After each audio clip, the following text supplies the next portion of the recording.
Hey everybody, welcome to my 50th commentary. And what better way to celebrate this special occasion than by taking out two birds with one stone. Strap in and hold on. This is PragerU featuring the Antichrist himself, Jordan Peterson. You may not realize it, but you are currently funding some dangerous people.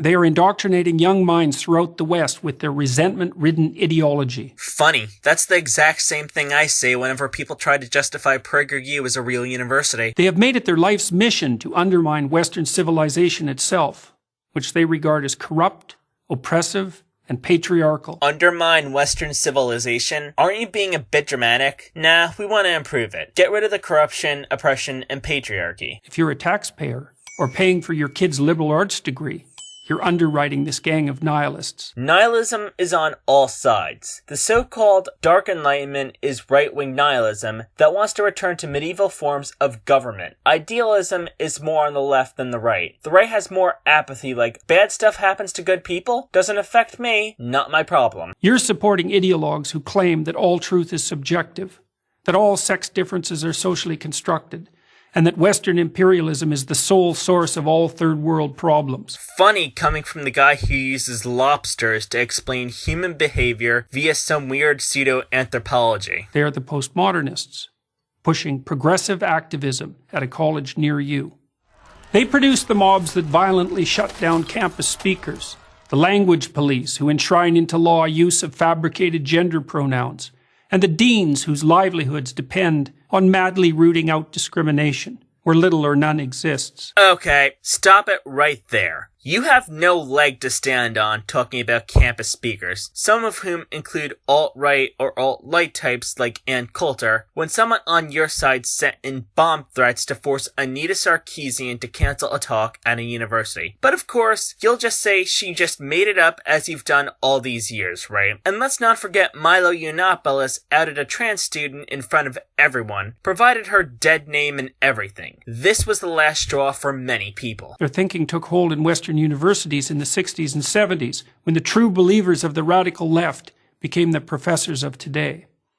And now we rack up education-related debt, not so that our children learn to think critically, write clearly, or speak properly, but so they can model their mentor's destructive agenda. It's called progress. People in the 50s and 60s on the right were lamenting about how academia was teaching evolution to kids and how mandatory prayer was taken out of school by godless heathens. Let me guess. We should go back to the textbooks of 100 years ago, where Latin American societies and African societies were described dismissively as inferior to white culture, right? It's now possible to complete an English degree and never encounter Shakespeare, one of those dead white males whose works underlie our society of oppression. What university are you talking about? Even if someone doesn't take a Shakespeare class, they will undoubtedly encounter some of his writing. Hell, I encountered some of his writing in high school. Also, you do realize that we on the left admire people like Shakespeare and Chaucer for the way they took pot shots at the governments of their day, right? Their stories were intended for the masses and became high culture through nostalgia. Eventually, the Harry Potter books will become part of high culture, like it or not. Also, it's funny how you can't decide if we're elitist, intellectualist snobs, or anti-intellectual, uneducated, has no real knowledge types. To understand and oppose the postmodernists, the ideas by which they orient themselves must be clearly identified. First is their new unholy trinity of diversity, equity, and inclusion. Diversity is defined not by opinion, but by race, ethnicity, or sexual identity. So you support discrimination? Good to know. Equity is no longer the laudable goal of equality of opportunity, but the insistence on equality of outcome. And inclusion is the use of identity-based quotas to attain this misconceived state of equity.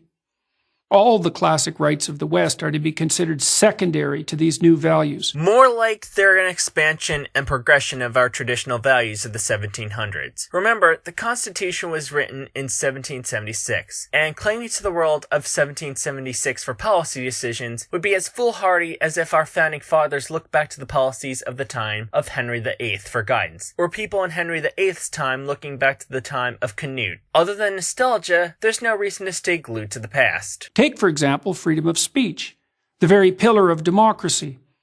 The postmodernists refuse to believe that people of goodwill can exchange ideas and reach consensus. I gotta stop you right there. Those of us on the left not only believe in freedom of speech, we support it for all groups, just not in the warped way it's understood by the right. The right takes it to mean, you can't criticize me for saying the N-word to a black person, or describing a trans woman with a T-slur. People are screaming censorship in response to criticism. They want to be treated with velvet gloves, while they treat the left with chainsaws and sledgehammers. Their world is instead a Hobbesian nightmare of identity groups warring for power. Hobbesian worldviews are more synonymous with the right, particularly Calvinism. It's the idea that people are too selfish, evil, and stupid to do the right thing on their own volition, and the only thing that will keep them in line is fear, usually from a brutal dictatorship. There's elements of it in the idea that socialism can't work because people don't have integrity, or that anarchy will assuredly dissolve into chaos. It's the idea that you need moral dictatorships of enforced Christianity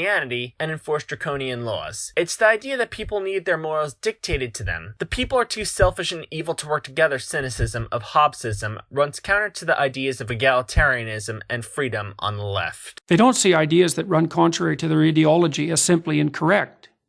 They see them as integral to the oppressive system they wish to supplant, and consider it a moral obligation to stifle and constrain their expression.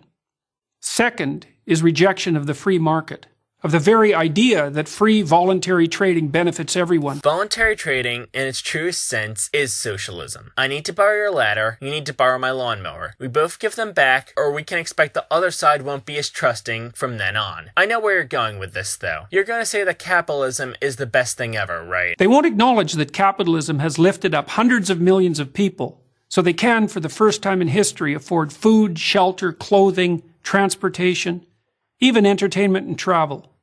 Those classified as poor in the US, and increasingly everywhere else, are able to meet their basic needs. Capitalism is more like you see someone dying of thirst in the desert, offer them a bottle of water for $1 million.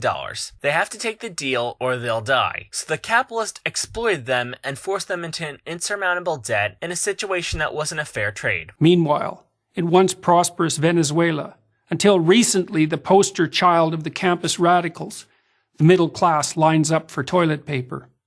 Third and finally are the politics of identity. I love how he's claiming to be against identity politics, while also whining that more women don't watch his videos, and that's mainly white men. There's also the fact that he's chummy with Dave Rubin, who often claims to be a conservative, who is also a gay Jewish man. In other words, Jordan Peterson is not against identity politics. And it's funny how he brought up Venezuela. They all do. Repeat after me. Venezuela is not a socialist country. It hasn't even been close to one. Postmodernists don't believe in individuals.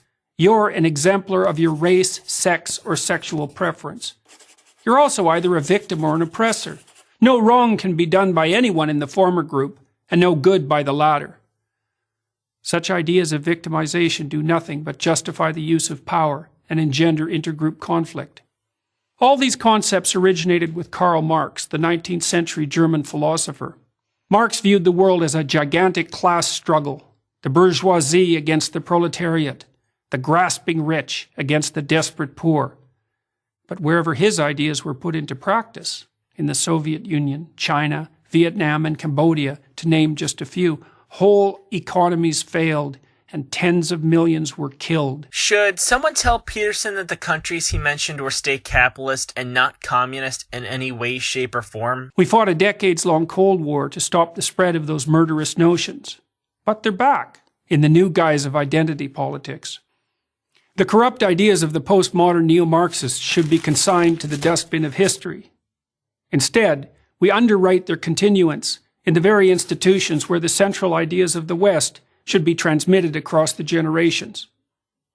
Unless we stop, postmodernism will do to America and the entire Western world what it's already done to its universities. What if I told you that we were on the wrong side of the Cold War? We were the bad guys. We just happened to win. Sure, these states were state capitalist and had a lot of blood on their hands, but at least the Soviet Union was a lot closer to achieving communism than the US has ever come close to. The Soviet Union, with enough push to dismantle the vanguard government that had become a dictatorship thanks to Stalin's evil genius plan of putting all the power in his hands through the general secretary position, could have become something great. decade. But now Russia has gone to Western-style capitalism, and it's worse off than it has been since the Tsar's reign. I'm Jordan Peterson, professor of psychology at the University of Toronto, for Prager University. Now bring in the dancing lobsters. This concludes today's commentary, but before I sign off, I'd like to give you a little bit of an update. This is actually going to be my final commentary of 2018, as I'll be taking a trip later this month. Unfortunately, I won't have enough time to record and edit while on this trip, but don't worry, I'm not going away anytime soon. Expect commentaries to resume sometime in January. Until then, I'm Danny Quartz, wishing all of you happy holidays and a happy new year.